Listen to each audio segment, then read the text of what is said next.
Much. Thank you. சிறப்பு விருந்தினரை அறிமுகப்படுத்த திரு முத்துசாமி அவர்களை வைக்கின்றோம். நன்றி. இந்த வாய்ப்பு கொடுத்ததுக்கு தலைவர் அவர்களுக்கும் செயலாளர் அவர்களுக்கும் ரொம்ப ரொம்ப நன்றி. ஆக்சுவலாக இளைஞர்கள் அதிகம் உள்ள நாடு இந்தியா. அவங்களோட உழைப்பு தான் வந்து நம்மளோட இந்தியாவை வல்லரசு ஆக்க போகுது அப்படின்னு சொல்லிட்டு நமது மேதக முன்னாள் ஜனாதிபதி அப்துல் கலாம் ஐயா அவர்கள் சொல்லியிருக்கிறாங்க. அது மட்டும் இல்லை, நாட்டோட முன்னேற்றத்திற்கு மிக முக்கிய காரணம் உழைப்பு. இந்த உழைப்பு, தேசப்பற்று, இது ரெண்டும் ரொம்ப ரொம்ப முக்கியம். அதை ரெண்டையும் இந்த சமூகத்தில் விதைக்கக்கூடிய ஒப்பற்ற பணியை செய்கிறவர் நமது இன்றைய சிறப்பு விருந்தினர்.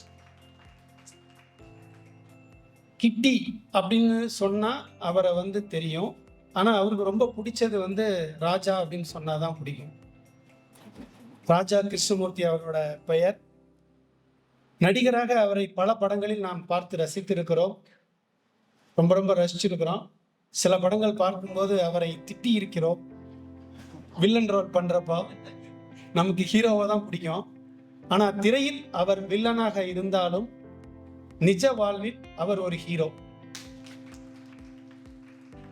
அதுக்கு முக்கியமா என்னன்னா, ராஜா Krishnamurthy played a key role in the India against corruption movement. இப்ப நீங்க கைதட்டலாம்.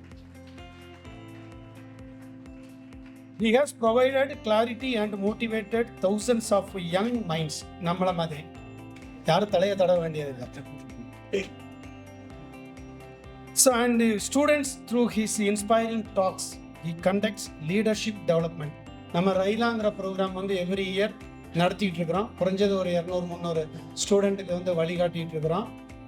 திரு கிட்டி அலையஸ் ராஜா கிருஷ்ணமூர்த்தி அவர்கள் ஒவ்வொரு ஆண்டும் லட்சக்கணக்கான இளைஞர்களுக்கு கார்ப்பரேட் ட்ரைனிங் மூலமா லீடர்ஷிப் குவாலிட்டியை கொடுத்துட்டு இருக்கிறாங்க. He reflective and inspirational videos are made available on social media in English and Tamil. அவரை முழுசா தெரிஞ்சுக்கிறதுக்கு நம்ம கூகுள் பண்ணி ஒவ்வொரு வீடியோவையும் நம்ம வந்து பார்க்கலாம். கல்யாண மாலையில் நகைச்சுவையாக பேசுகிறதா இருக்கட்டும், அவரோட கார்ப்பரேட் வீடியோஸ் எல்லாமே நான் அவருக்கு நிறைய டைம் கொடுக்கணுங்கிறதுனால எனக்கு நான் குரூப்பில் ஷேர் பண்ணியிருக்கேன். அவரோட பயோடேட்டா வந்து அவர்கிட்ட சண்டை போட்டு வாங்கி நான் குரூப்பில் ஷேர் பண்ணியிருக்கேன். அதில் படித்து தெரிஞ்சுக்கலாம். அவரை அறிமுகம் செய்கிறத ஷாக்கில் நான் வந்து கொஞ்சம் லைட் வாங்கிக்கிட்டேன், அவ்வளோதான். நன்றி. Please sir. எல்லோருக்கும் இனிய மாலை வணக்கம். குறிப்பாக மிக ஆர்வத்தோடு வந்திருக்கிற நம்ம மாணவ செல்வங்களுக்கும், ஒரு தனி முயற்சி எடுத்து இங்கே வந்திருக்கிற நம்ம சகோதரிகளுக்கும், மற்றும் ரோட்டரி சங்கத்தை சார்ந்த மற்ற நம்முடைய நண்பர்களுக்கும் மறுபடியும் ஒரு முறை இதயம் கனிந்த நல்வாழ்த்துக்கள், மாலை வணக்கம். உலகத்துல அற்புதம் நடக்குதா அப்படின்னு ஒரு கேள்வி நம்ம கேட்டோம்னா, தினம் தினம் நடக்குது அப்படிங்கிறது தான் உண்மை. இங்க இப்ப நான் நின்றுகிட்டு உங்களை சந்திச்சு பேசுறேன் அப்படிங்கிறது ஒரு அற்புதம் என்னை பொறுத்த வரைக்கும். ஏன்னா இது நடக்க போகுது அப்படிங்கிறது நீ காலை வரைக்கும் நமக்கு தெரியாது இல்லை. ஆனால் ஏதோ ஒரு அழகான ஒரு கடவுளின் இச்சை, ஒரு காரணம் இருந்திருக்கணும். இந்த இடத்துல இன்றைக்கு மாலை பொழுதுல உங்களை எல்லாம் நான் சந்திக்கணும் அப்படிங்கிறது எனக்கு அது மேல ஒரு அதீதமான ஒரு நம்பிக்கை உண்டு. நல்லது நடப்பதற்கு இயற்கையும் தெய்வமும் எப்பவுமே அதுங்களுடைய ஒரு அழகான ஒரு டிசைன் உருவாக்கிட்டே இருக்கும்.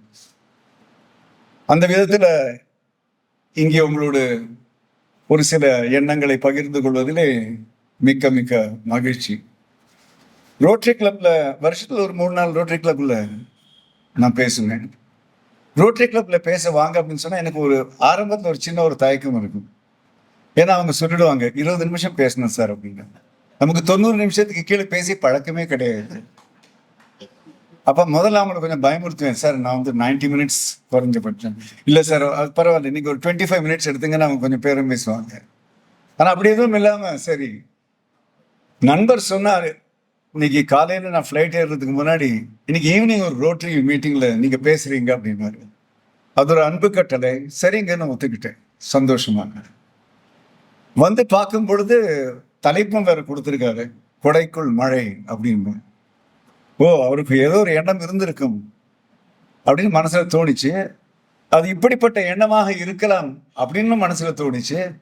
கடைசியா இப்ப சாயந்தரம் நாங்க முதல் முறையாக சந்தித்து பேசும் பொழுது, ஆமா, அவர் நினைச்சதும் நான் நினைச்சதும் ஒரே மாதிரிதான் அப்படின்னு தெரியும் போது மனசு ரொம்ப சந்தோஷமா இருக்கு.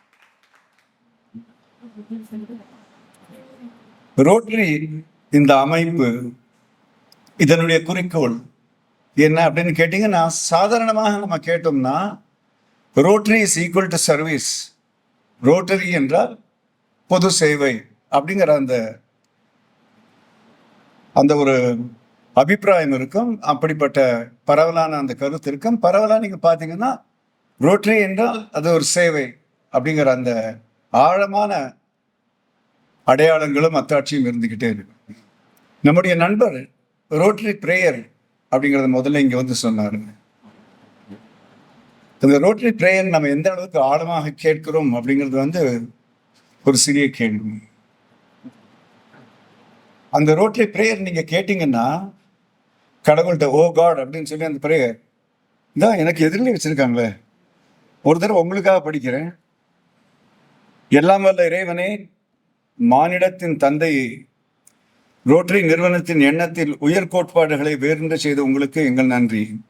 இப்ப பாருங்க, குறிக்கோள் என்ன? ரோட்டரி மனித மனங்களில் அமைதி மற்றும் நல்லெண்ணங்கள் உருவாக்கவும், சாதிமத இன நிற பாகுபாடுகளை நீக்கி குற்றங்களை தடுக்கவும், சமூகத்தின் பொருளாதார சமுதாய ஏற்ற தாழ்வுகளை நீக்கவும், மனித நேயம் மற்றும் உழைப்பின் இறையாண்மையை உணரச் செய்யவும் ரோட்டரி கிளப்புடைய எவ்வளவு ஒரு உயர்ந்த ஒரு சிந்தனை, எவ்வளவு ஒரு உயர்ந்த ஒரு சேவை என்பது ஒரு வெளிப்பாடு. ஆனா அவருடைய அந்த கண்ணோட்டம், விஷன் சொல்றாங்க பாருங்க, மனித நேயம் அடிப்படையா சொல்லும் பொழுது உலகத்திலே மனித நேயம் என்ற அந்த அந்த மிக சிறப்பான வாழும் இயல்பு தழைத்து நிற்க வேண்டும் என்று அப்படி நினைக்கக்கூடிய ஒரு மனம் இந்த ரோட்டரி ஃபேமிலி. இன்னைக்கு உலகத்துல மிகப்பெரிய வளர்ச்சி, எவ்வளவு பெரிய வளர்ச்சி டெக்னாலஜி அப்படின்னு பார்க்கும்போது, ஆர்டிபிஷியல் இன்டெலிஜென்ஸ் பார்க்கும்போது எல்லாம் இருக்குது. எது இல்லைன்னு கேட்டீங்கன்னா மனிதநேயம் மட்டும் இல்லை. இவ்வளவு வளர்ந்த ஒரு சமுதாயத்திலே, இவ்வளவு வளர்ந்த ஒரு உலகத்திலே, இன்னைக்கு நீங்க காலையில பேப்பர் திறந்து பார்த்தீங்கன்னா உங்களுக்கு என்னெல்லாம் நியூஸ் முதல்ல பார்க்க முடியுது? காசால எவ்வளவு பேர் சாகுறாங்க, உக்ரைன்ல எவ்வளவு பேர் சாகுறாங்க, கல்ஃப்ல எவ்வளவு பேர் சாகுறாங்க, ஆப்பிரிக்கால எவ்வளவு பேர் சண்டை போட்டுட்டு இருக்காங்க, பங்களாதேஷ்ல எவ்வளவு பேர் செத்துட்டு இருக்காங்க, எந்தெந்த நாடு எந்தெந்த நாடுகள் மேலே ஏவுகணை விடுறதுக்கு தயாரா நின்றுட்டு இருக்கு. இவ்வளவு வளர்ச்சி அடைந்த மனித சமுதாயம் இவ்வளவு வேற்றுமையுடனும் இவ்வளவு வித்தியாசத்துடனும் இவ்வளவு வெறுப்புடனும் ஏன் வாழ்கிறது? இதை நம்ம கொஞ்சம் யோசிச்சு பார்க்க வேண்டியது ரொம்ப அவசியம். ஆக அவர் சொன்ன அந்த தலைப்புல அந்த கொடைக்குள் மழை என்று சொல்லும் பொழுது, மழை எதை குறிக்கிறது என்றால் ஈரத்தை குறிக்கிறது. நாம ஈரம் என்று சொல்லும்பொழுது அந்த தண்ணீரின் ஈரத்தையும் தாண்டி மனிதனின் மனதிலே இருக்க வேண்டிய அந்த ஈரத்தன்மையை பற்றி கவலைப்பட வேண்டிய அந்த காலகட்டாயம் நமக்கு இப்பொழுது இருக்கிறது. மனித நேயத்தின் அடிப்படையிலே, கருணையின் அடிப்படையிலே, அன்பின் அடிப்படையிலே மனிதர்கள் சேர்ந்து வாழ வேண்டிய தேவை இருக்கிறது. ஆனால் வளர்ச்சி என்கிற பெயர்ல நாம் பார்க்கும் பொழுது நடப்பதெல்லாம் வித்தியாசங்களும் வேற்றுமைகளும் அதிகப்பட்டு கொண்டே போகின்றன. மிக வருத்தப்படக்கூடிய ஒரு விஷயம். இது ஏன் நடக்கிறது? இந்த ஒரு விஷயத்தை மட்டும் இன்னைக்கு நான் கொஞ்சம் ஃபோக்கஸ் பண்ணி பேசுறேன், சிந்தனைக்காக, வேற எதுவும் இல்லை. அந்த தலைப்புக்கு போகக்கூடிய ஒரு வழி என்னன்னா, தர்மம் அப்படிங்கிற வார்த்தைக்கான அர்த்தம் என்ன அப்படிங்கறத மட்டும் இன்னைக்கு ஒரு ஃபோக்கஸ் டாபிக்கா, ஒரு குறிப்பிட்ட ஒரு தலைப்பா நம்ம வச்சோம். ஏன்னா அது புரிஞ்சிடுச்சுன்னா அந்த ஈரம் அப்படிங்கிற விஷயம், கொடைங்கிற விஷயம் வந்துடும். இந்த இந்த இந்த இந்த சிறிய பேச்சுடைய கடைசியில என்னுடைய ஒரு ஃபேவரட்னு சொல்லக்கூடிய பிடித்த ஒரு தலைப்பு இருக்கு. அதை உங்களுக்கு இன்ட்ரடியூஸ் பண்றேன். அந்த தலைப்பினுடைய அந்த டைட்டில் என்னன்னு கேட்டீங்கன்னா, ஈகை ரொம்ப ஈஸி. அப்ப கொடுப்பதை பத்தி தான் நம்ம பேச போறோம் கடைசியில. ஆனால் அதற்கு போவதற்கான வழிமுறை என்னன்னா, தர்மம்ங்கிற விஷயத்தை புரிஞ்சுக்கணும். தர்மம் என்பது என்ன? தர்ம நியாயத்துக்கெல்லாம் பயப்பட்டுதான் நம்ம வாழணும் அப்படின்னு சொல்லுவாங்க. அவன் தர்மவான் அப்படின்னு சொல்லும்போது ஒரு பெரிய மனுஷன் அப்படிங்கிற ஒரு அழகான ஒரு விஷயம். தர்மத்தின் தலைவன் அப்படிங்கிற அந்த படங்கள்லாம் வந்திருக்குது. எம்ஜிஆர் அப்படிங்கிற அந்த பேரை நம்ம கேட்கும் பொழுதே ஒரு தர்மத்தின் சின்னம் அப்படின்னா மக்களுடைய மனசுல பல பல பத்தாண்டுகளாக பதிந்த ஒரு விஷயம். இன்னைக்கு அவருடைய பேர் வாழ்ந்துட்டு இருக்குங்க. அப்ப இந்த தர்மம், அப்ப தர்மத்தினுடைய அடிப்படை அர்த்தம் எல்லாருக்குமே தெரிஞ்ச ஒரு அர்த்தம் என்னன்னா, தர்மம்னா கொடுக்கறது, கொடை. அப்போ கொடுக்கக்கூடிய சக்தி இருக்கிறவன்னா கொடையாளியா இருக்கணும்ல. கொடுக்கக்கூடிய சக்தி இருந்தா கொடுக்கணும்ல. அப்படி நடக்குதான்னு பார்த்தோம்னா சொல்ல முடியாது. மனிதனுக்கு கிடைப்பதற்குள்ள ஆசை எவ்வளவு இருக்கிறதோ அதிலே ஒரு 2% கொடுப்பதற்கான ஆசை இருக்குது அப்படின்னு ஓரளவுக்கு நம்ம சொல்றோம். அங்கதான் நம்ம தவறு செய்ய ஆரம்பிக்கிறோம். அங்கதான் தர்மம் என்பது அடிபட்டு போகிறது. தர்மம் என்கிற வார்த்தையை பற்றி நான் கொஞ்சம் ரிசர்ச் பண்ணேன், ஆராய்ச்சி செய்து பார்த்தேன். இந்த வார்த்தையின் மிக ஆழமான ஆராய்ச்சிகள் செய்யப்படுவது எந்த நாட்டிலே என்று கேட்டால் ஜெர்மனியில் பண்ணியிருக்காங்க. ஏனென்றால் ஜெர்மனியர்களுக்கு நம்முடைய பாரதத்தின் வேதங்கள் போன்ற விஷயத்திலே ஆழமான ஒரு ஈடுபாடு இருந்தது. ஆகையினால research about the Veda system அப்படிங்கிற அந்த துறையில ஜெர்மனியர்கள் பல பல விதமான ஆழமான ஆராய்ச்சிகளை செஞ்சிருக்காங்க. அந்த வேதங்கள்ல இந்த தர்மம் அப்படிங்கிற வார்த்தை நூற்றுக்கணக்கான தடவை வருதுனால இந்த தர்மங்கிற வார்த்தைக்கான அர்த்தம் என்ன அப்படிங்கறத அவங்க ஆழமா போயிருக்காங்க. அதனுடைய ஒரு டெஃபினிஷன் நீங்க கூகுள் சர்ச் பண்ணா உங்களுக்கு கிடைக்கும். What is the meaning of the word dharma அழகாக எடுத்து சொல்லிருக்காங்க. அதை முதல்ல இங்கிலீஷ்ல சொல்றேன், அப்புறம் தமிழ் மொழிபெயர்த்து சொல்றேன். Dharmam is that principle of existence. தர்மம் என்பது படைப்பின் அந்த அடிப்படை தத்துவம். அது எப்படிப்பட்ட தத்துவம் என்றால், dharma is that principle of existence where the opposite realities of existence. தர்மம் என்பது படைப்பின் ஒரு அடிப்படை தத்துவம். அந்த தத்துவத்திலே படைப்பின் எதிர்மறையான இரண்டு விஷயங்கள் the opposite realities, the two opposite realities are held in balance in equity,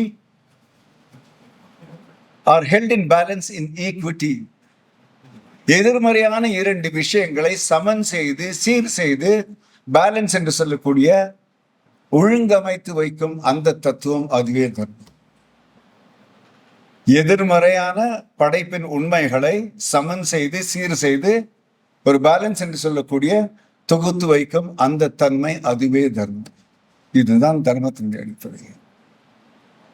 அது என்னங்க எதிர்மறையான இரண்டு விஷயங்கள்? அதுதான் படைப்பினுடைய அடிப்படை. படைப்பு இல்லாத பொழுது, அதாவது படைப்பிற்கு முன்னே அப்படின்னு சொல்லக்கூடிய அந்த ஒரு தத்துவம் இருக்கிறது. அதை வேதங்கள்ல ஹிரண்ய கர்ப்பம் அப்படின்னு சொல்லுவாங்க. எப்படி கர்ப்பப்பையிலே ஒரு சிசு தயாராக அந்த ஒரு நிலையில் இருக்கும் பொழுது இருக்கிறதோ, அதே போல பிரபஞ்சம் என்ற படைப்பு தயாராக இருக்கும் அந்த நிலை அப்படிங்கிறது வேதங்கள்ல சொல்லி இருக்குது. இப்ப அந்த நேரத்துல இருமை கிடையாது. ஆனா படைப்பு என்று வரும் பொழுது, வெளிப்பாடு வரும் பொழுது இருமை தத்துவம். எந்த ஒரு விஷயமும் இந்த உலகத்திலே தழைக்க வேண்டுமானால் இருமை தத்துவத்தின் அடிப்படையில் மட்டும்தான் முடியும். என்ன பெரிய விஷயத்தை சொல்றீங்க ரொம்ப சாதாரணமா. இப்ப இந்த கணத்துல இங்க நடக்குது. நம்ம எல்லாமே மூச்சு உள்வாங்குறோம், மூச்சு இருமை தத்துவம். இன்றைக்கு காலையில சூரியன் பிரகாசமாக வந்தான், இப்ப வெளியில பார்த்தா இருட்டு. அன்றாடம் உள்ள இருமை தத்துவம். உலகத்திலே படைக்கப்பட்டுள்ள அத்தனை வர்க்கத்திலும் ஆண் வர்க்கம் என்று ஒன்று உண்டு, கல்லிலும் சேர்த்து பெண் வர்க்கம் என்று உண்டு. சிற்பிகள்கிட்ட கேளுங்க, ஆண் கல்லு பெண் கல்லுன்னு சொல்லுவாங்க. காலையிலே உழைக்கிறோம், இரவிலே உறங்குகிறோம். You strive during the day and sleep during. இருமை தத்துவம் என்பது வாழ்க்கையின் அடிப்படை அஸ்திவாரம். அதனால்தான் நமக்கு இந்த உடல் என்ற ஒரு விஷயம் இருக்கிறது. அதன் கூடவே கண்ணுக்கு புலப்படும் தோற்றத்தை எடுத்துக்காட்டும் இந்த உடல் என்ற ஒரு உண்மை இருக்கிறது. ஆனால் இதனுடைய இயக்கம் எதை சார்ந்து இருக்கிறது? கண்ணுக்கே தெரியாத. முதல்ல நம்ம என்ன சொல்றோம்னா மனசு அப்படின்னு சொல்றோம், மனம். ஆனால் மனத்தையும் தாண்டி போகும்பொழுது அதை பிராணன் அப்படின்னு சொல்றோம். அந்த பிராணனையும் தாண்டி போகும்பொழுது ஆன்மா அப்படிங்கிற ஒரு விஷயத்துக்கு கண்ணுக்கு தெரியும் இந்த உடம்பு, இந்த உடல், இந்த பாடிலி ஃபேக்டர், கண்ணுக்கே தெரியாத அந்த அடிப்படை தத்துவம் ஆன்மா. அதை நம்ம ஆன்மா அப்படின்னு சொல்லலாம். அது ஆங்கிலத்துல யூனிவர்சல் கான்சியஸ்னஸ், பேரறிவு, படைப்பின் பேரறிவு, பல வார்த்தைகள் அதில் சொல்லலாம். அடிப்படையாக கண்ணுக்கு தெரியாத, கண்ணுக்கு புலப்படாத அந்த உண்மை, கண்ணுக்கு தெரியும் இந்த தோற்றத்தன்மை. அப்போ தர்மம் அப்படிங்கிறது என்ன சொல்லுது? இந்த கண்ணுக்கு புலப்படாத அந்த விஷயத்தையும் கண்ணுக்கு புலப்படும் இந்த விஷயத்தையும் நாம் சமன் செய்து வாழ்க்கை எடுத்துக்கொண்டு சென்றால் அப்பொழுது தர்மம் நிலைக்கும் என்று. அப்ப தர்மம் ஏன் இப்ப நினைக்கல? ஏன்னா நம்ம ஒண்ணு விட்டுட்டோம், மற்றது மட்டும் பிடிச்சிட்டு இருக்கோம். எதை பிடிச்சிட்டு இருக்கோம்? நாம கண்ணுக்கு புலப்படும், பிரத்யட்சமாக தெரியும் இந்த உடல் சார்ந்த உண்மையைத்தான் வாழ்க்கையின் உண்மை என்று நினைத்து கொண்டு வாழ்ந்து கொண்டு இருக்கிறோம். தர்மம் வழிபட்டு போகிறோம். ஆங்கிலத்தில் சொல்ல போறோமானால் the world of forms. Forms என்று சொன்னால் வடிவம், தோற்றம். தோற்றத்தின் மாயையிலே, தோற்றத்தின் மயக்கத்திலே மாட்டிக்கொண்டு இதுதான் வளர்ச்சி, இதுதான் உண்மை என்று நினைத்துக் கொண்டு மனிதன் மேலும் மேலும் சென்று கொண்டே இருக்கிறான். மேலும் மேலும் அழிவு பின்னை கணக்கிலே வந்து கொண்டே இருக்கிறது. ஆச்சரியமா இருக்குது. இவ்வளவு சயின்டிபிக் டெவலப்மெண்ட் ஏங்க இந்த உலகம் இவ்வளவு அவஸ்தைப்படுதுன்னு கேட்டா இதனாலதான் அவஸ்தைப்படும். உன்னுடைய வளர்ச்சி என்பது எல்லாமே அப்ப தோற்றத்தை சார்ந்த விஷயம். அப்படின்னா அதனால என்ன பிரச்சனைங்க அப்படின்னு கேட்டீங்கன்னா பெரிய பிரச்சனை எதுவும் கிடையாது, ரொம்ப சாதாரணமான விஷயம். ஏன்னா தோற்றம்னு வந்துச்சு வச்சுங்க. இப்போ என் கையில இந்த கத்தி இருக்குல்ல, உங்களால பார்க்க முடியுதுங்களா? இந்த கத்தி தெரியுதுங்களாமா? கத்தி கண்ணாடி. ஓ அப்படிங்களா? எப்படி உங்களுக்கு தெரிஞ்சது? எப்படி உங்களுக்கு தெரிஞ்சது? அது உருவம், கரெக்டா? தோற்றம். அப்போ தோற்றத்தை சார்ந்த 3 விஷயங்கள் உண்டு. தோற்றம் என்பது 3 விஷயங்களை சார்ந்தது. ஒன்று காலம், நேரம். இரண்டாவது அளவு. மூன்றாவது தராதரம். இந்த 3 விஷயங்கள் தான் டைம், குவான்டிட்டி அண்ட் குவாலிட்டி. இந்த 3 விஷயங்கள் தான் is the fundamental of the world of forms. தோற்றம் என்ற உலகத்தின் அடிப்படையே நேரத்திலே உருவாக்கப்படும், நேரத்திலே அது அழியும். எந்த விதமான தோன்றும் விஷயமா இருந்தாலும் என்ன சொல்லுவாங்க, ஒரு விஷயம் 10,000 வருஷம் இருக்கலாம், ஆனா அதுக்கப்புறம் அது அழிஞ்சிடும். கரெக்டா? பிளாஸ்டிக்ல இருந்து ஆரம்பிச்சு கல்லு வரை எல்லாமே தோன்றும், அழியும். நேரம் அதற்கு ஒரு குறிப்பிட்ட அளவு இருக்கும். நமக்கு 5 அடி 6 இன்ச்சு நம்ம இருப்போம். ஒரு மலையை பார்த்தோம்னா 20,000 அடி அது இருக்கும். இல்லை டேபிளை பார்த்தோம்னா அது 3 அடி அது இருக்கும். தோற்றத்தின் ஒரு முக்கியமான பரிமாணம் என்னன்னு கேட்டீங்கன்னா நேரம். 2வது முக்கியமான பரிமாணம் அளவு. உலகம் இவ்வளவு சைஸ்ல இருக்குது, ஜூபிட்டர் இவ்வளவு பெருசா இருக்குது, எந்த ஒரு விஷயத்தையும் எடுத்துட்டாலும். 3வது தராதரம். அதற்கு ஒரு குணம் இருக்கும், quality. Time, quantity and quality. இது 3ம் சேர்ந்துதான் தோற்றம் என்று சொல்லக்கூடிய the world of forms. சரிங்க, அதுல என்ன பிரச்சனை? இது மட்டும்தான் உண்மை என்று நினைக்கும் பொழுது, இந்த 3 தான் இதனுடைய அடிப்படை என்று வரும்பொழுது மனிதன் மிக தவறான ஒரு கணக்கை போடுகிறான். நேரத்தை பொறுத்தவரை முன்னை விட வேகமாக என்பது வளர்ச்சி என்று அவன் நினைக்கிறான். அளவை பொறுத்தவரை முன்னை விட அதிகமாக என்று நினைக்கும் போது வளர்ச்சி என்று அவன் நினைக்கிறான். தரத்தை பொறுத்தவரை முன்னை விட சிறப்பாக என்று நினைக்கும் போது அவன் வளர்ச்சி என்று நினைக்கிறான். அந்த நினைப்புல எந்த தப்பும் இல்லை. அது மட்டும்தான் வளர்ச்சி என்று நினைக்கிறான்ல, அங்கதான் தப்பு. அது மட்டும்தான் நினைக்கும் பொழுது என்ன ஆகுது? அந்த ஆன்மா என்று சொன்ன மனித நேயத்தின் அடிப்படை இருக்குல்ல, அது கரைஞ்சிக்கிட்டே போய் அது இன்னைக்கு எங்க இருக்குன்னு தெரியாம போயிடுச்சு. சரிங்க, அப்போ அந்த மனிதநேயம் கரைஞ்சு போகும்போது என்ன ஆகுது? அப்போ நேரம் என்பது முன்னை விட வேகமாக இருந்தால் வளர்ச்சி என்று நினைக்கும் மனிதன் வளர்ச்சிக்கும் அவசரத்திற்கும் உள்ள வித்தியாசத்தை மறந்து போகிறார். Speed is something different from haste. Haste is அவசரம். வேகத்திற்கும் அவசரத்திற்கும் உள்ள வித்தியாசத்தை மனிதன் மறந்து போகிறான். முதல் பிழை. 2வது வளர்ச்சியின் பரிமாணம் என்ன? அளவு. முன்னை விட அதிகமாக, தவறே கிடையாது. ஆனால் மனிதனையும் வழிபட்டு போகும் பொழுது அதிகம் என்பது தாண்டி போய் பேராசை எனக்கு மட்டும்தான் என்ற அந்த ஒரு கண்ணோட்டம் இருக்கிறது, அடிபட்டு போகிறது. மூன்றாவது தராதரம், முன்னை விட சிறப்பு என்பதிலே தவறு எதுவும் கிடையாது, ஆனால் என்னை போல வேறு யாரும் இருக்க முடியாது என்ற அந்த அகம்பாவம் வருகிறது பாருங்க, அந்த செருக்கு வருகிறது பாருங்க, அங்கே அடிபட்டு போகிறது. ஆக அவசரம், அதிகம், ஆணவம் என்ற அந்த மாயிலை மாட்டிக்கொண்டு, இந்த மாயில நம்ம இருக்கோம்னு கூட தெரியாது மனுஷனுக்கு. இதுதான் கஷ்டம். ஏன்னா இதுதான் நியாயப்படுத்த வேண்டிய விஷயம்னு நினைச்சுக்கிட்டு இருக்காங்க. யாரு? நம்ம எல்லாம் விட்டுருங்க, பாவம் இந்த சின்ன பிள்ளைகள்லாம் இருக்காங்கல்ல, நம்முடைய முட்டாள்தனத்தினால அவங்கெல்லாம் அதுதான் வாழ்க்கைன்னு நினைக்க ஆரம்பிக்கிறாங்க. That is the problem of the world today. I care for me alone, me, myself and me alone. Rotary இவ்வளோ அழகா சொல்லுது, உலகத்திலே அவ்வளவு அழகான ஒரு விஷயத்தை சொல்லுது. மனிதநேயம் என்ற அடிப்படையிலே ஜாதி, மதம், இனம், நிறம் எதுவுமே இருக்கக்கூடாது அப்படிங்கிறத எடுத்து எடுத்து வாரம் நீங்க படிக்கிறீங்க நண்பர்களே. மனிதநேயத்தை முன்னிறுத்த வேண்டிய அந்த கடமையும் அந்த நேரமும் இன்றைய போல என்றைக்குமே இருந்ததில்லை. தயவு செய்து உணருங்க. We have a humongous task today to restore humanity. அது எப்போ வரும் அப்படின்னு நீங்க கேட்டீங்கன்னா ரொம்ப சாதாரணமான ஒரு விஷயம்.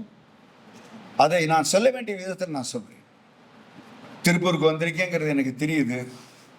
திருப்பூரில் ஒரு பள்ளிக்கூடத்தில் நாளைக்கு நான் வந்து அட்ரஸ் பண்ண போகிறேன். அவங்க அந்த பள்ளிக்கூடத்தை வந்து எனக்கு ப்ரீஃபிங் கூட கொடுத்தாங்க. திருப்பூர்னாலே ஒரு வசதியான ஒரு ஊர் அப்படிங்கிறது தான் பொதுவான ஒரு கருத்து. நமக்கு அதில் ஒரு பெருமை தான், தப்பே கிடையாது. தொழில் அதிபர்கள், நிறைய ஃபேக்ட்ரிஸ், நிறைய மில்கள், ரொம்ப பிரமாதமான ஒரு கமர்ஷியல் சென்டர், நல்ல விஷயம். கமர்ஷியல் என்று சொல்லும்பொழுது வணிகத்துறை, அதற்கு மிக பெயர் பெற்ற ஒரு இடம், தராதரமான விஷயங்களுக்கு பெயர் பெற்ற ஒரு இடம். இவ்வளவு விஷயங்கள்லாம் இருக்கு திருப்பூரை பற்றி. ஆனால் பொதுவாக அந்த மனசுல, குறிப்பாக பிள்ளைகளுக்கு, நம்முடைய பிள்ளைகளுக்கெல்லாம்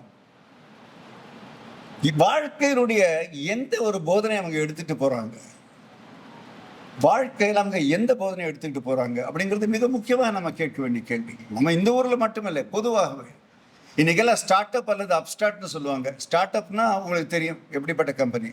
அப்ஸ்டார்ட்னா, அப்ஸ்டார்ட்ங்கிற வார்த்தைக்கு அர்த்தம் தெரியுதுங்களா உங்களுக்கு? அப்ஸ்டார்ட் என்ன அர்த்தம்னா ரொம்ப அவசரப்படுறவன்னு அர்த்தம்.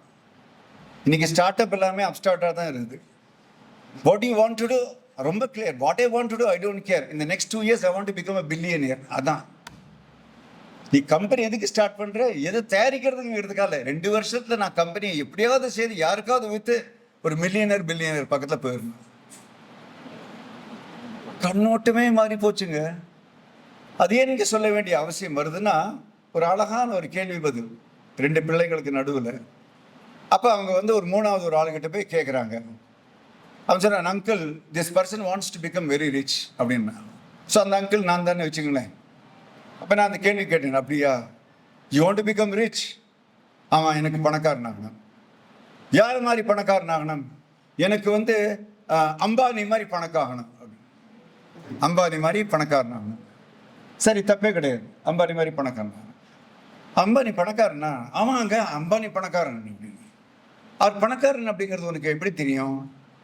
ஏன் உங்களுக்கு தெரியாதாங்க? இல்லை, எனக்கு புரியுற மாதிரி நீங்கள் சொல்லேன். இப்போ அம்பானி பணக்காரன் அப்படின்னா அப்படியே மூட்டையாக நோட்டு அப்படியே தலையில் தூக்கிட்டு சுற்றிக்கிட்டே போயிட்டே இருப்பார்ல அம்பானி. வெண்ணை கிண்டலாக நான் கேட்குறேன், என்ன அங்கிள் ஜோக் அடிக்கிறீங்க நீங்கள்? இல்லை, நீங்கள் சொல்ல அம்பானி பணக்காரன் அப்படி, அது எப்படி கொஞ்சம் சொல்லு தம்பி. பணத்தை கட்டு அப்படியே. இல்லை, காரில் எப்போவுமே ஒரு 40 பண்டில் வச்சுக்கிட்டு ஒரு ட்ரக்கில் பணத்தை எடுத்துகிட்டு போயிட்டு இருப்பாரா?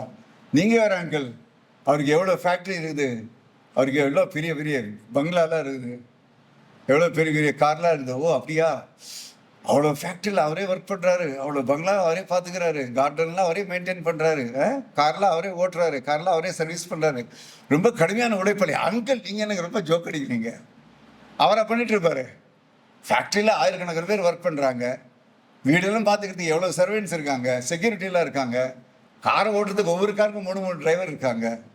ஓ அப்படியா, ஐசி. அப்போ நீ என்ன சொல்ல வர? அதான் இதெல்லாம் இருக்குங்க. அதாவது அம்பானி என்ற ஒரு பணக்காரன் இஸ் ஈக்குவல் டு ஆயிரக்கணக்கான லட்சக்கணக்கான அந்த அளவுக்கு செழுமையோ பணமோ அல்லது ரிச்னஸ் என்று சொல்லக்கூடிய அந்த அடையாளம் இல்லாத லட்சக்கணக்கான சாதாரண சராசரியான அல்லது பொருளாதாரத்திலே ஓரளவுக்கு குறைந்த மக்கள் இஸ் ஈக்குவல் டு 1 அம்பானி. இதை தவிர வேற ஏதோ ஈக்குவேஷன் இருக்குதா? ஆனா இந்த விஷயத்தை அம்பானி நினைச்சிட்டாருன்னு வச்சுங்க, அப்ப அவருக்கு மனித நேயம் இருக்கு. அவருக்கு இல்லைன்னு நான் சொல்ல மாட்டேன். தேவையானது இதுதான். வேதம் என்ன சொல்லுகிறதுங்கிறத விட்டுருங்க. மனிதநேயம் என்ன சொல்லுகிறது என்றால் ஒரே ஒரு விஷயம்தான். அகம் பிரம்மாஸ்மி, நான் கடவுளின் பிரதிநிதி. யாரு? நான் மட்டுமல்ல, தத்துவமசி, நீயும் கடவுளின் பிரதிநிதி. உனக்கும் எனக்கும் எந்த வித்தியாசமும் கிடையாது. அழகா சொல்லிருக்காங்கல்ல, beyond race, beyond colour, beyond discrimination, எந்தவித வித்தியாசமும் இல்லாமல் உனக்குள் நான் கடவுளை பார்க்கிறேன், நானும் கடவுள் தான் என்று தெளிவு. பாரதியார் சொன்னார், தெய்வம் நீ என்று உணர். அப்ப நான் உனக்குள் என்னை பார்க்க முடிந்தால் மனிதநேயம் அங்கே அழகாக வேரூன்றி நிற்கிறது. தோற்றத்திலே இந்த வேர்ல்ட் ஆஃப் ஃபார்ம்ஸ் நான் பணக்காரனாக இருக்கலாம். இந்த வேர்ல்ட் ஆஃப் ஃபார்ம்ஸ் எனக்கு மேனேஜிங் டைரக்டர் அப்படிங்கிற ஒரு டைட்டில் இருக்கலாம், உனக்கு ஒரு சீனியர் ஒர்க்கர் அப்படிங்கிற ஒரு டைட்டில் இருக்கலாம். இந்த வேர்ல்ட் ஆஃப் ஃபார்ம்ஸ் நான் ஒரு ஆண்மகனாக இருக்கலாம், நீ ஒரு பெண்ணாக இருக்கலாம். தோற்றத்திலே நான் ஒரு பெரிய ஒரு வீட்டில் இருக்கலாம், நீ ஒரு சாதாரண ஒரு குடியில் இருக்கலாம். ஆனால் அடிப்படை வாழ்க்கையின் உண்மை உனக்கும் எனக்கும் எந்த வித்தியாசமும் கிடையாது என்ற மனித நேயத்தின் அந்த தொடர்பு, இந்த தெளிவு இருந்தால் நண்பர்களே, தர்மம் தழைத்து நிற்கும். ஆக சேவை செய்யும் பொழுது கூட நாங்கள் சேவை செய்கிறோம் அப்படிங்கிறது, நாங்கள் சேவை செய்கிறோம், அதுவும் கொஞ்சம் வித்தியாசமானது. சேவை செய்யப்படும் அந்த மக்கள் சேவை செய்வதற்கு உங்களுக்கு வாய்ப்பு கொடுப்பதற்கு நீங்கள் மிகுந்த நன்றியுடன் இருக்கிறீர்கள். அந்த கண்ணோட்டம், எனக்கு இந்த வாய்ப்பை கொடுக்குறாங்க, இந்த கண்ணோட்டம் வரும் பொழுது அந்த வாய்ப்பை அளிக்கும் அவர்களுக்கும் நான் நன்றி கடன் பட்டிருக்கிறேன் அப்படிங்கிற அந்த உணர்வு. இதுதான் அடிப்படை. உனக்குள் மற்றவருக்குள் நான் என்னை பார்க்க முடிந்தால், காண முடிந்தால், தோற்றத்தின் மாயை எடுத்துவிட்டு நீயும் மனிதன்தான், நீயும் அந்த கடவுளின் பிரதிநிதி தான் என்ற அந்த தெளிவோடு, அந்த அளவுக்கு முதல்ல அந்த எமோஷனல் அந்த லெவல்ல, உணர்வின் அந்த அடிப்படையிலே உனக்கும் எனக்கும் எந்த வித்தியாசமும் கிடையாது என்ற அந்த ஏற்கும் தன்மை எனக்கு வரும்பொழுது உண்மையிலே மனிதநேயம் கொண்ட ஒரு மனிதனாக நான் வாழ கற்றுக்கொண்டிருக்கிறேன். நண்பர்களே, ஆக நம்ம அந்த ரோட்டரி இதில் வரும்பொழுது மிக சிறப்பான சேவைகளை ரோட்டரி இயக்கம் முன்னெடுத்து வைக்கிறது. நான் சொன்னேன்ல, வருஷத்தில் அட்லீஸ்ட் 3-4 ரோட்டரி கிளப்காக நான் பேச போகும்போது, அதுவும் குறிப்பாக 2 வருஷத்துக்கு ஒரு தடவை அந்த ரோட்டரி ஃபண்ட் ரைசிங்னு ஒரு விஷயம் இருக்கும். அதில் ஒவ்வொரு டிஸ்ட்ரிக்ட் கவர்னர் லெவலில் இருக்கும். அதுக்கு நிச்சயமாக என்னை கூப்பிடுவாங்க. ஏன்? அதுக்கு ஒரு காரணம் இருக்குது. இது நடந்தது ஒரு 25 வருஷங்களுக்கு முன்னாடி சேலமில். ரவீந்திரன் சார் அப்போ கவர்னர், அவருடைய கான்ஃபரன்ஸ் மறக்கவே மாட்டேன் சில விஷயங்கள். அப்போ நம்முடைய சோனா இன்ஸ்டியூட்டில், சோனா காலேஜ், அங்கே தான் கான்ஃபரன்ஸ் சேலத்தில். அப்போ இந்த விஷயத்தை பற்றி, கொடுப்பதின் மேன்மையை பற்றி எனக்கு பேச கூப்பிட்டுருந்தாங்க. பேசி முடிச்சுட்டு உட்கார போகும் பொழுது ஒரு மனிதர் மேடேறி வர்றாரு. சாதாரணமாக இருக்காரு. ரோட்டரி கான்ஃபரன்ஸ்லாம் உங்களுக்கு தெரியும் இல்லை? எல்லாம் ஜம்னு கோட் போட்டுக்கிட்டு பிரமாதமாக இருப்பாங்க எல்லாம். இவர் வேட்டி கட்டிக்கிட்டு அழகா தோளில் ஒரு துண்டு போட்டுக்கிட்டு மேடை மேலே ஏறி வர்றாரு. அவர் பக்கத்தில் உள்ள நிர்வாகி கிட்ட காதில் ஏதோ சொல்கிறாரு. அவர் அப்படியே கொஞ்சம் ஒரு கணத்துக்கு கொஞ்சம் ஸ்டண்டாக அப்படியே நிற்கிறாரு. மைக்குக்கு அவரை கூட்டிகிட்டு சொல்கிறாரு. நண்பர் அவருடைய பெயர் சொல்லி அறிமுகப்படுத்துகிறாரு. இந்த நண்பர் சேலத்திலிருந்து கொஞ்சம் தள்ளி ஒரு கிராமப்புறமான அந்த பகுதியிலிருந்து சேலத்துக்கு வந்திருக்காரு. எதுக்குன்னா பர்ச்சேசஸ் பண்ணுறதுக்கு வந்திருக்காரு, விவசாயம் சம்பந்தம்.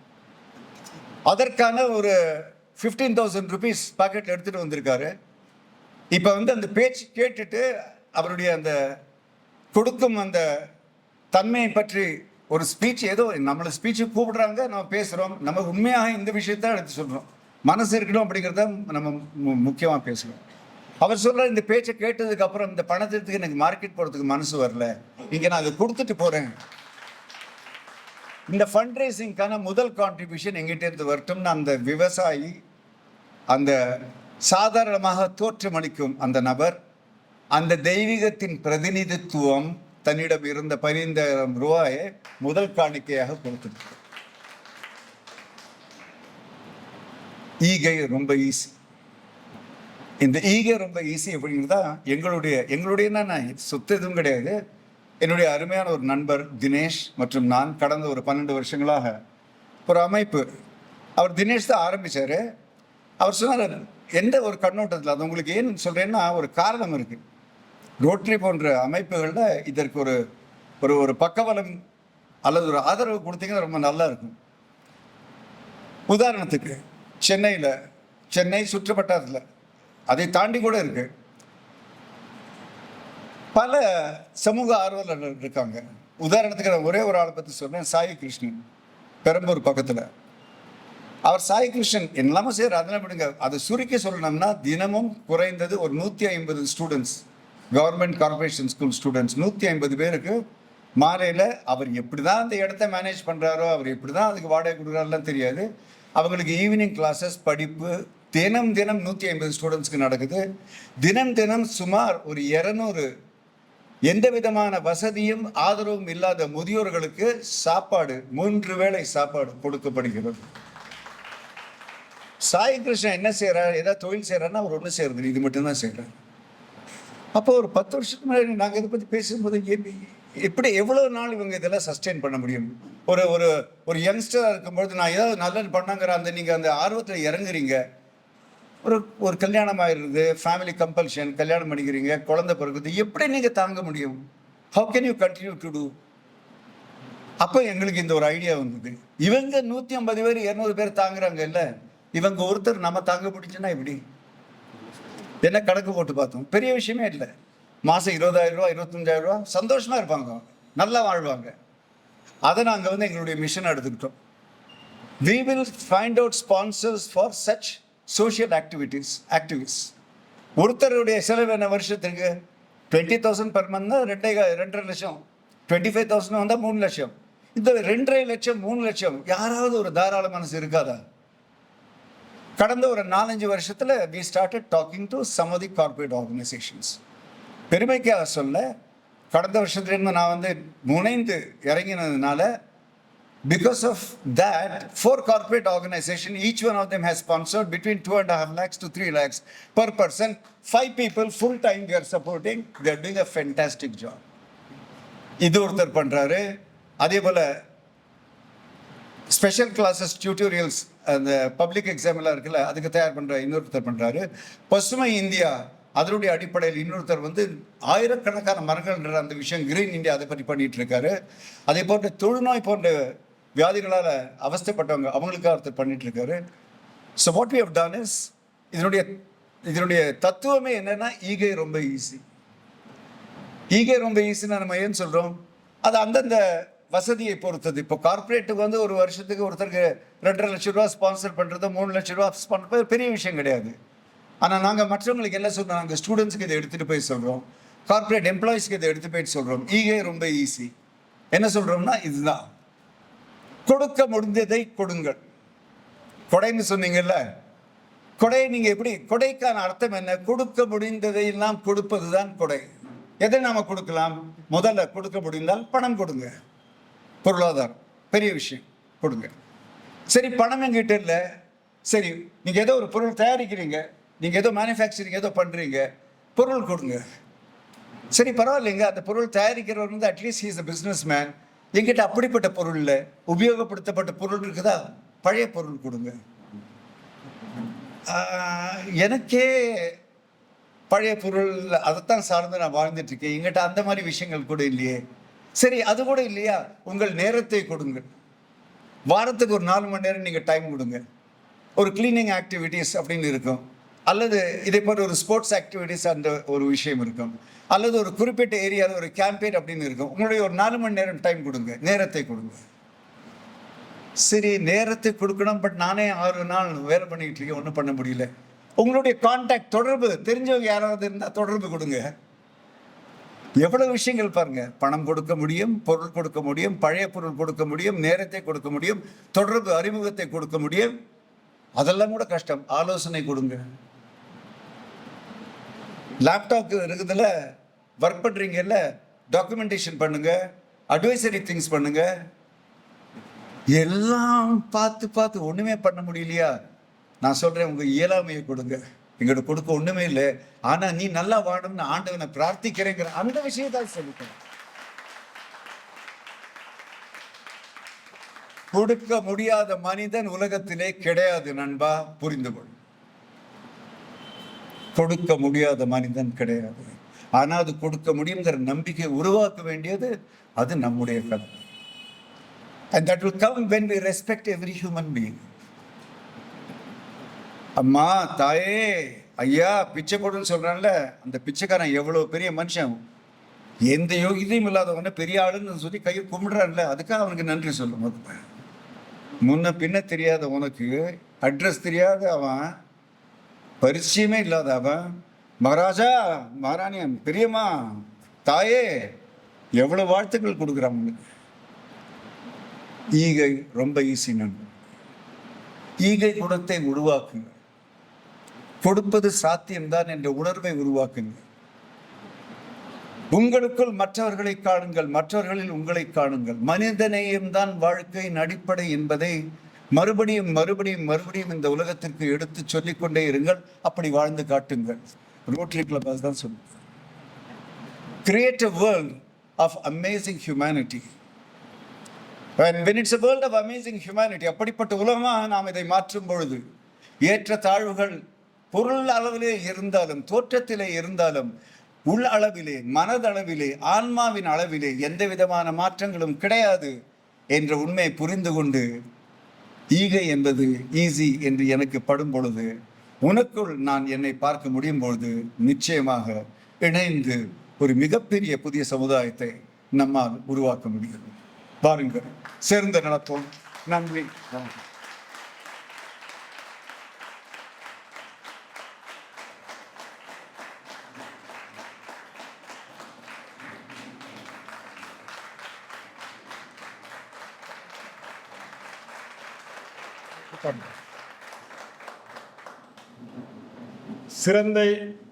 சிறப்பான பேச்சை தந்த கிட்டி ஐயா அவர்களுக்கு மீண்டும் ஒரு முறை நாம் கைதட்டி ஒரு பாராட்டு தெரிவிக்கலாம்.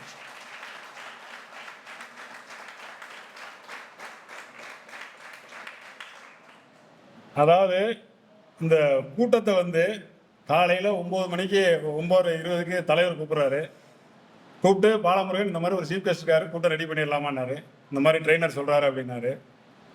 திடீர் கூட்டம், என்ன பண்ணுறது, பண்ணிடலாண்ணா, நீங்கள் பர்மிஷன் கொடுத்தா சரி பாலமுருகன் நீங்கள் பண்ணிடுங்க, ஏற்பாடு பண்ணிடுங்கன்ட்டாரு. அடுத்து ட்ரெயினர்கிட்ட பேசினேன். ட்ரெயினர் சொன்னார், வர்றாரு, பயன்படுத்திக்கிங்கன்னாரு. எவ்வளோ பேர் கூட்டம் சேர்க்க முடியும்னாரு. ஆனால் நான் ஒரு 80 to 100 பேர் சேர்க்குறேன் அப்படின்னா, இருந்தாலும் அதில் ஒரு 80% பேர் வந்திருக்கிறீங்க. அவர்களுக்கெல்லாம் என்னுடைய நன்றியை தெரிவிக்கிறேன். பெரும்பாலும் வெளிக்கிழப்பிலிருந்து வந்திருக்கிற அனைத்து நண்பு உள்ளங்களுக்கு நன்றி. இந்த தருணத்தில் நம்ம சிறப்பு விருந்தினரை கௌரவிக்க நமது தலைவர் அவர்கள் கொண்டாடை போத்துமாறு வேண்டுகிறேன்.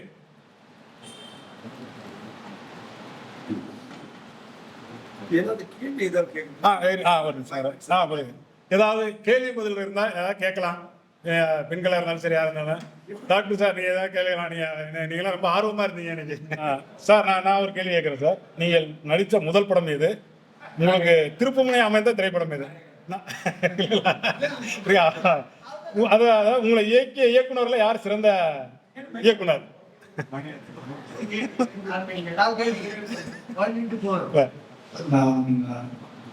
நான் பணிபுரிந்த முதல் படம் நாயகன் படம். அந்த படத்தினுடைய அசோசியேட் டைரக்டர்.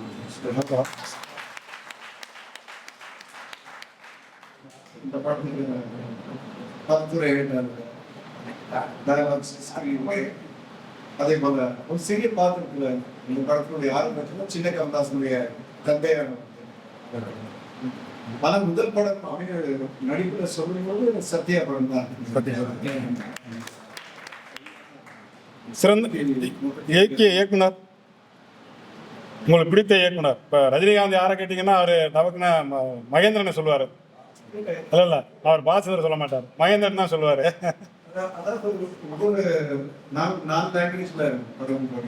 சரி சொல்லுவாங்க.